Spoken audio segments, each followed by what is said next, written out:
All right, 8 months off the clonazepam, low calorie. Yes, I do have sparkling water in here, of course. I actually got a couple of those. I got to take one to a guy at work. He's never had one, and I figured I'd take two. I'll have one with him. All right. Pretty eventful life I lead. Okay. 8 months off the clonazepam. How am I doing? Okay. So, really month 8 compared to like month 7 is virtually the same. I don't really no difference yet. So this is a slow process. That's what it is, okay? For me, so far, getting off the benzos, it's all been about the post-acute withdrawals. The acute withdrawals, yes, there's some stuff there, but because I tapered so low, it really wasn't that bad. Like, I took time off of work, and I remember being like, dude, I wish I didn't even waste my vacation doing that. It was as time went on, things got worse and stuff. So anyway, so yeah, dude, I would say like there's really not any difference right now between month 7 and month 8 and probably month 6. I don't know. Or no, I didn't even make a 6-month video. So there you go. But anyway, it's, you know, and I know I'm just going to I'm just going to regurgitate stuff that I've said before. It's the depersonalization. This is a good day. This is a good day. In fact, I'm a little over 8 months technically, but I just didn't want to, I was feeling so crappy. It's the head, man. And I know I say this all the time. It's the cognitive ability. It's just like feeling mentally exhausted a lot. I am tired. Sleep is just, I don't know. I don't sleep great. I don't, maybe it's the benzo, maybe not. I don't know. I just, sleep is a struggle sometimes. Anyway, but crap. But yeah, it really is just the, like I said, the cognitive ability stuff, mentally exhausted. And, you know, this has been the hardest thing too, is the hardest thing as well. So there's multiple hardest things now, but just the lack of motivation and just like, it's not that like, oh, I have no energy. It kind of is though. It kind of is like that. Kind of, I don't know. I don't want to, but it's just not a lot of motivation. There you go. And kind of some apathetic stuff. And you know, that sucks. That freaking sucks. But it, I don't know. It's what the game is, dude. This is a process, dude. If you're getting off of freaking benzo, it's a process. It is a long drawn out thing.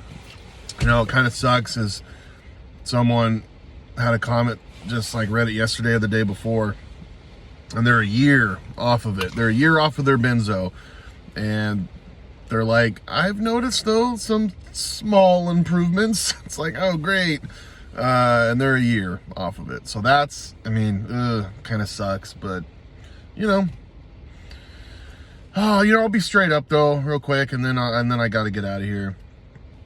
Is the thing that has been really hard for me is because I'm detached, you know, dealing the depersonalization, the derealization, you know, that stuff I've gotten into on other videos. It really sucks. Okay. Like I said before, like you kind of lose who you are. You forget who you are. I mean, it really is difficult.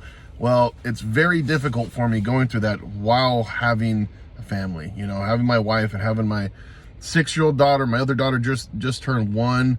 And it's like, you know, I play with my 6-year-old daughter as much as I can, but it's hard and it's bothering me.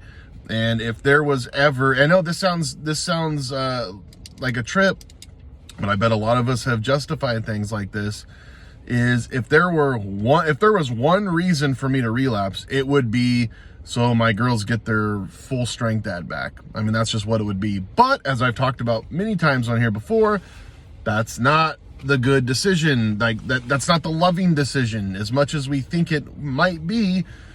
No, getting clean and living an honest life and whatever, that's what matters, dude. You know, it does suck that I'm, you know, getting off the Suboxone, and then after a year off the Suboxone, I decided to get off the Klonopin, you know. or whatever. Roughly, that's been like 2.5 years of just getting off stuff, and I'm effing tired of it. I'm so effing over it. I'm sick of it. It gets frustrating, but sometimes, you know, we get frustrated. It just gets so damn old, but we got to keep going, okay?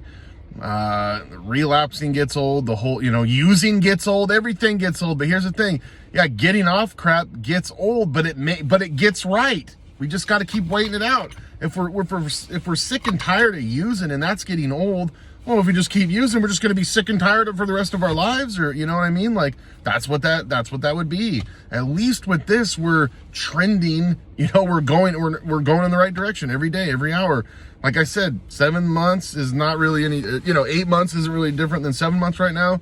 It's still a month. It's yeah. I got down another month of no changes. You know what I mean? Like, got to keep stacking them up, dude. It's like winning in the NFL, something the Niners don't really know much about. But you do. It's really hard to frickin' win a game in the NFL no matter what. You win one, you win another. You just kind of keep, they pile up. You know, you're not going to win this, go to the playoffs in a week. I don't know, whatever. Okay, here we go. God bless all y'all. This was a really terrible video. You know, if you really want in-depth stuff about my benzo withdrawal, just go back and watch some of my earlier ones. It's very similar to that, where I really get into specific things. But I'm doing good today. That's good. Was not doing good yesterday. Be for victory. God bless and salute.